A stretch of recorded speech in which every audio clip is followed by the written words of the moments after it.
This week's satsang, perfection by self-transcendence. That's the topic which Chika shared with me a few days ago. And immediately I knew what to say because I have had my own experience regarding perfection. To give a context, when in the School of Architecture and in profession, I considered myself a perfectionist. And the architectural drawings which we do, we call it as a language which the architect uses to communicate the needs of the client with a layman, a laborer, so that the outcome is as desired. And there are many rules, and even when you zoom in, the end of the wall should be touching each other at the corner point, and it should not be overlapping like this. So it takes real patience and practice to get to that perfection. I was one of the good draftsmen in the class, and I was appreciated for that. And naturally, the more I was appreciated, the more perfect I wanted to be. And that continued. And I was under the delusion that I am a perfect draftsman and I am a perfectionist until I joined Ananda, where there was no drawings involved, but there were other activities. So the first time when I was asked to prepare an outline for the class, I prepared one. So naturally my tendency was to bring out a perfect outline for the class. And I wanted to give the perfect class for Guru. I'm doing it for the Guru. And Daya too is serving for the Guru. She came up with an outline which was entirely different from mine. And we were discussing that, and in the middle of that conversation, she said, Hari, I'm a perfectionist and I like to be this way. And that's where I realized that, interesting, I thought mine was perfect, and she says hers is perfect. What is true? I thought perfection means an absolute level where there is nothing to achieve beyond that. Well, looks like perfection is relative. And I didn't say anything because I knew that she has been doing this over years. So I decided to take her suggestions and do the amendments. But then I kept observing myself and the others. And as it is said, birds of same feather flock together, I started realizing more perfectionists around me. And next, there was incidents when Amit and Daya were planning for outline for meditation teacher training. Again, Daya had something different, Amit had something different. And then myself and Chika, we were trying to achieve a perfect course, a perfect outline for the basic meditation course. We are still trying to achieve it. We haven't reached there yet. And we also have Deepika here, who before the satsang moved the chair I was sitting 1 centimeter to the east and half a centimeter to the north, just to attain that perfection. And latest addition to my list is Deepa, who wants a perfect kitchen. And the more she's trying to achieve that, the more chaotic it's becoming. And I'm not saying anything. But in this journey of observing myself and others, when we are striving to be perfect, I also came across Swami's sentences from the book called Promise to Immortality, where he says, mankind's persistent delusion is perfection can be achieved outwardly. God is absolute. Perfection is relative. And be ye therefore perfect, even as your Father in heaven is perfect. Imperfection is of ego. Perfection is of the soul. And how do we achieve perfection? Most oftenly, our idea of perfection is a projection of our likes and dislikes. So the idea of our perfection itself is not perfect. And Swami Sri Yukteswar tells to Paramhansa Yogananda in Autobiography, so long as you breathe the free air of the earth, you are under obligation to render grateful service. He alone who has fully mastered the breathless state is freed from cosmic imperatives. I will not fail to let you know when you have attained the final perfection. Swami Sri Yukteswar ji says the final perfection is the breathless state. And as Swami Kriyananda said, perfection cannot be achieved outside, it can be achieved only inside, and God is perfect. Everything else is relative. We live in a world of duality. So, how can we transcend our little ego, which gives us likes and dislikes, and attain that perfection? So, one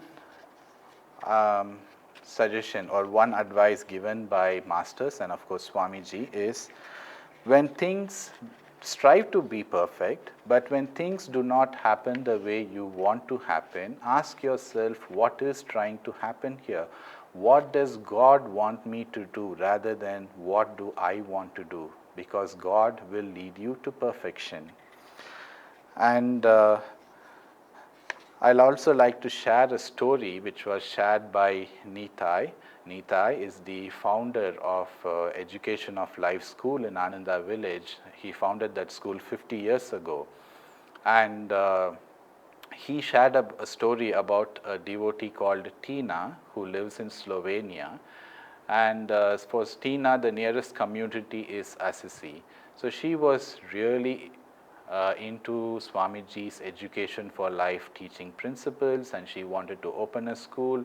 When she was in Assisi, she went and met Shivani, and when they were chatting, she mentioned to Shivani, Nayaswami Shivani ji, that I hope someday I will start a school in Slovenia based on the education of life. And Shivani, she said, do it now. Why are you waiting?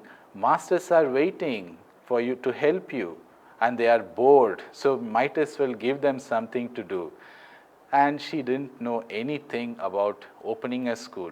So she went back to her home, sat in front of the altar, and she prayed to our masters. She said, Babaji, you are very good in materializing palaces, golden palaces. You are in charge to materialize a school.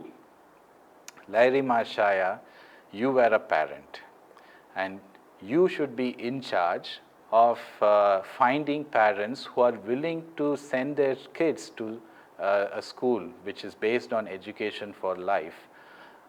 And Yukteswarji, you are the true teacher. Help me to find teachers who would be willing to learn and offer themselves into this education for life and come and join as teachers into the school. And Master Paramhansa Yogananda, please guide me in every step. And things were moving very smoothly. And she also prayed to Jesus Christ, saying that you are highly respected in this country, so please allow me to guide me to cross all the hoops or cross the red tapes and get approval for a school, which is not usually a conventional school. And things were moving smooth, and after a year she realized that then she didn't assign anybody for finances, and that was being a problem. So she prayed to Rajashri Jankananda and said, you were a multimillionaire and a saint, you please take care of the finances. And everything fell in place, and that was the first school in Slovenia which was not a government school, and the school has been growing leaps and bounds. She was a channel to the masters. She included masters in her mission, and that's the way we have to live so that we can transcend our little self and attain perfection. But then as the satsang topic said, perfection in divine love. So when the topic was changed, Chika just kept telling me, it's the same topic.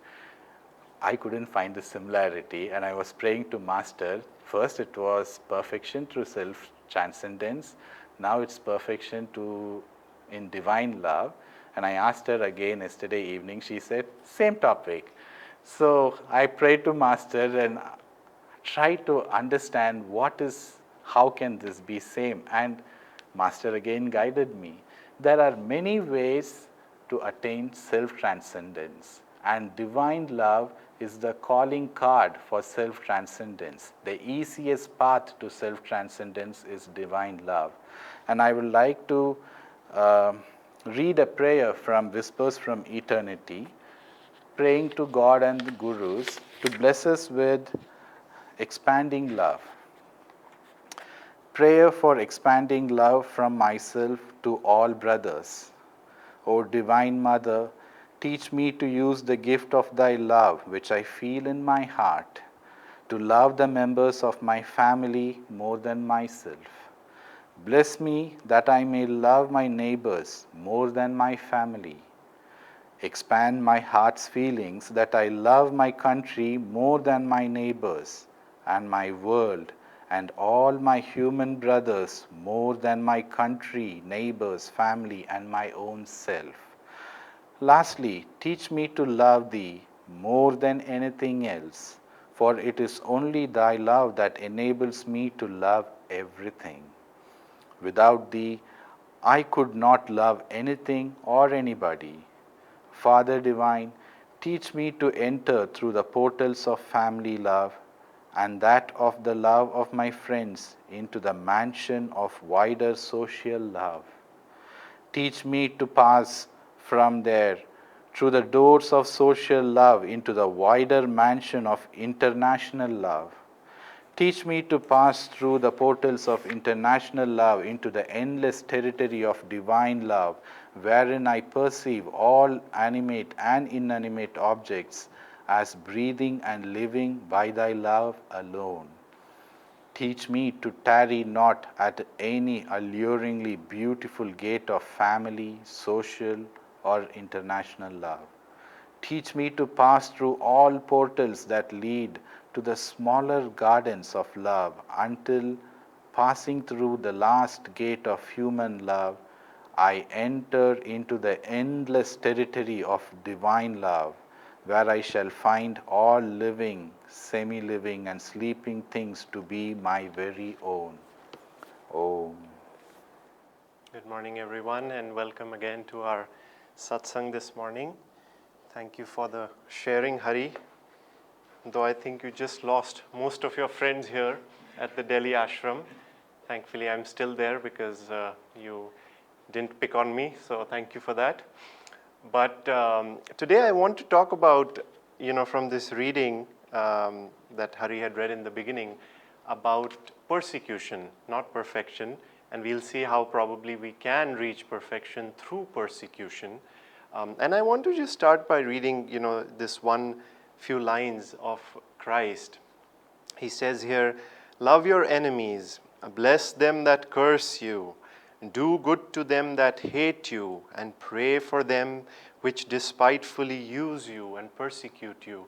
Now, I don't know, if it happens to you, but often, when people curse me and hurt me and persecute me, I have to admit my first reaction is not to love them or bless them or do good to them. I think I've made progress probably in that direction. But I was thinking that, that is actually what Christ is saying is step 2.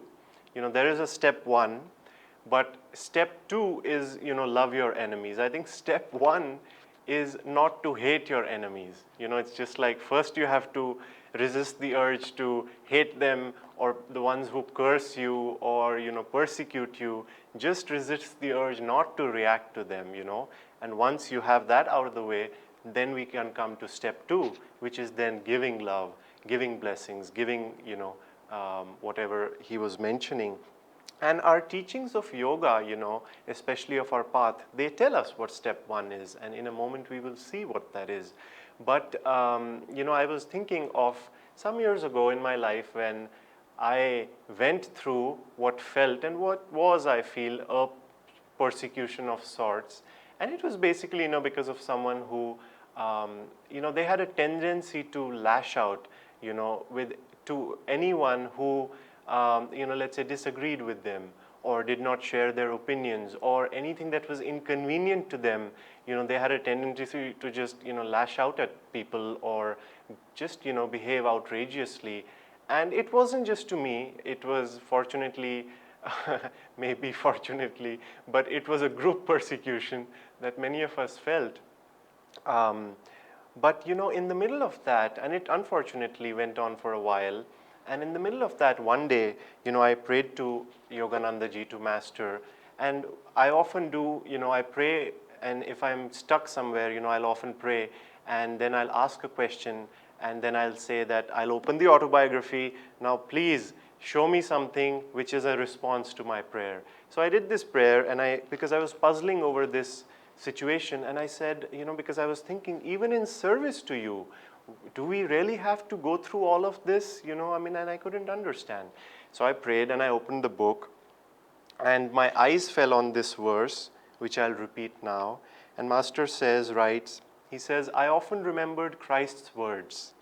Verily I say unto you, there is no man that hath left house or brethren or sisters or father or mother or wife or children or lands for my sake and the gospel's, but he shall receive 100-fold now in this time, houses and brethren, and sisters and mothers, and children and lands, with persecutions, and in the world to come eternal life. So that was a very direct, response to the prayer, and I was happy because I was like, okay, it's a confirmation. Master is saying it's part of life. In fact, I remember Swami once saying, he said, you can almost say it that if you're not being persecuted, then you must be doing something wrong. And that's quite a statement, isn't it? That if you're not being persecuted, there must be something wrong with what we are doing or how we are living our life. Only because, Swami said God wants to test his devotees and make sure that in the midst of opposition for choosing a spiritual life, over worldly life, over worldly ways, we stand firm. And, Divine Mother, no matter where we go, will find us. If we try to run away, let's say, from persecution or from our tests, she has a way of finding us. I am remembering this story of a monk at Yogananda ji's ashram in Mount Washington.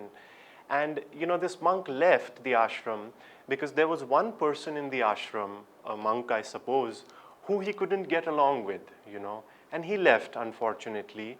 But then, sometime back later, he came back, and he had gotten a job by then, and he came back and he told his brother monks that, you remember how I couldn't get along with so-and-so person? He said, where I work, there are 6 men just like him.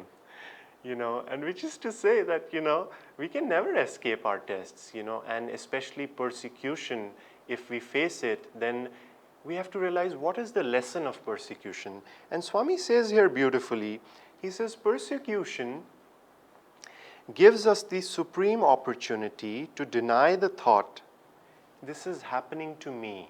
Very interesting statement, and one worth meditating on for a long time. And to affirm our inner freedom from the thought of ego. I was thinking, what happens when and here is where the science of yoga comes in, and we get that answer. What is step 1? How do we get to step 2, but first through step 1? And let's say you're driving your car, and you're going on the road, and suddenly you hear someone honking behind you, 1 time, 2 times, 10 times, and they're just not stopping. I think any one of us, maybe, we would react and we'd like, why is this person honking? What's wrong with them? Once or twice is fine, but 10 times, and if you keep reacting, you get mad, and maybe you honk back, even though they are behind you, and you're in front. But, in your irritation, maybe you even do that. And you're like, why are they doing this to me? What is wrong with them? I don't like it. The fact might be, for all you know, maybe there's a child in the other car who's pressing the honk. Maybe the parent is trying to, stop him. But this is a universal tendency that whenever something happens, someone says something, don't we always take it personally? That something happens, but we say, something happened to me. And we get further trapped when we say, something happened to me and I did not like it. You see? And that is where, how Patanjali says, we have these filters, mon, buddhi, ahankar and chitta. So ahankar and chitta, the ego, which is our self-definitions, and the chitta, which is the feelings of the heart. And they work together, and really what they do is cause us bondage. And when we feel persecution, when we feel that we are being persecuted, really it's us, we ourselves, who are allowing ourselves, through how the ego and the chitta work together, to feel persecuted. And when we take things personally, when someone says something to us which is rude or unkind or hurtful, if we go with what Swami was saying here, we can, and if we've perfected this lesson, we could just see it as something someone said, rather than something someone said to me, and then we add something that I did not like. You see, there's a world of difference. But really, why does this happen to us? Because like Swami says, what is the ego? The ego is a bundle of self-definitions. And what self-definitions? Well, we think of ourselves, I am so-and-so person, and these are subconscious things. These are not, we don't consciously say these things, but I am well regarded, I am wise maybe, I am well thought of, I have a standing in life, I am accomplished, I ought to be treated in a certain way. I think that's a big one for many of us. I am spiritual, I've had so many years on the path and whatever it might be. But all these are self-definitions, which Swami says we are not. And when someone comes along and says, hey, you're a fool, you're a, you have no common sense, you don't know how to do things, and you just have accomplished nothing in your life. And when they say that, it does something to us, doesn't it? But here's the point, that as yogis, what are they trying to do? We know we are not these self-definitions. So then why, when we are not these self-definitions and someone comes along and they try to demolish those self-definitions by persecuting us, why do we defend those self-definitions? Why do we try to protect? And isn't it the complete opposite really of what we want to do? Which is the ego we know is the source of all our misery, all these self-definitions. And when someone persecutes us, we should be grateful because they are removing some of those layers, which we ourselves want to get rid of, but we try to protect, which is instinctual.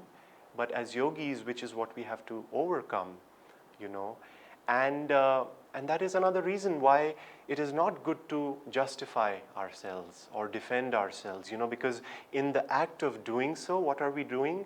We are just strengthening the hold of the ego. We are maintaining those self-definitions, you see, whereas we should be like, take it all away. That is anyways not who I am. So if we can live with that understanding, and like Swami says here, he says that strive always to be impersonal, as though whatever happens to you were happening to someone else. And this is of paramount importance if we want to be happy in this world, if we want to rise above our tests, to keep this in mind. And so when Christ says, finally again, he says, love your enemies, bless them that curse you, do good to them that hate you, pray for them which despitefully use you and persecute you. Why? Because when they persecute you, when they hate you, when they curse you, you, the yogi, have to realize they're not cursing me, they're not persecuting me, they're not doing harm to me. It is almost as if you have to say, there is the ego and here am I. You see, like Swami said, and they might be doing something to the ego, but it doesn't belong to me. It's like, maybe you step out of your car and you walk a certain distance and you see this tree fall over another car maybe which is just down the driveway, and it totally crushes it, demolishes that car. Maybe you're surprised, but it doesn't affect you, it doesn't impact you because it's not your car. And it's exactly the same. That when things happen to us, people say things to us, they do things to us, a part of you has to be always seeing that happened to the ego. They demolished it, they persecuted it, but it doesn't belong to me. So why should I be affected by it? And if we can live with that thought, there is a lot of freedom. There is a lot of joy in that thought. I want to end by sharing this story, which I think we know from the Autobiography, where this sadhu, we know in that chapter, when Yogananda ji and his friend are running away to the Himalayas, and they land up in the police station instead. And the policeman tells them this story of this sadhu who is walking by the Ganges, and the police have been told that there is a murderer who is disguised in the guise of a sadhu trying to escape the police. And so this policeman sees this sadhu walking and he says, "Stop!" And the sadhu, doesn't pay any attention and keeps walking. And they say, "Stop, otherwise we will," they had axe in their hand and they threatened him. And, he just kept walking on and on. And finally, this police officer takes this axe because he's thinking this is the murderer. And he whacks his, wields his axe, and it almost severs the sadhu's hand, off of his shoulder, and still no cry of exclamation, nothing. The sadhu keeps walking. And that is when, these officers realize, aghast, that my goodness, this is not the murderer. But, really that sadhu symbolizes for each one of us where we are headed, and you might be like shuddering at the thought, but really that sadhu had perfected this quality of, or I shouldn't say quality, but he had perfected persecution, the attitude in persecution. And how? Just by the very same thing, that his sense of identity, his self-definition was not even attached to his body. He did not even think of his body as his own. So when someone severed it completely, there was no identification, and he just took it back and he put it back in. So he had perfected it to that degree. And really that is where all of us will be tested.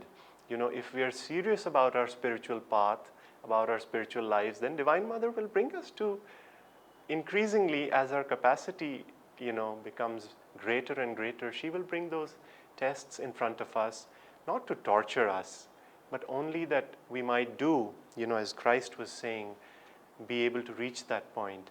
And so when through this, we do step one, which is we never react, we are always impersonal, we have neutralized that tendency to curse others, hate others, persecute others in response to their persecution.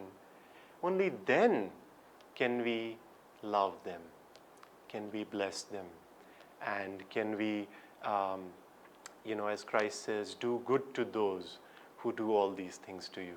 So let's keep these things in our mind and practice them in our lives.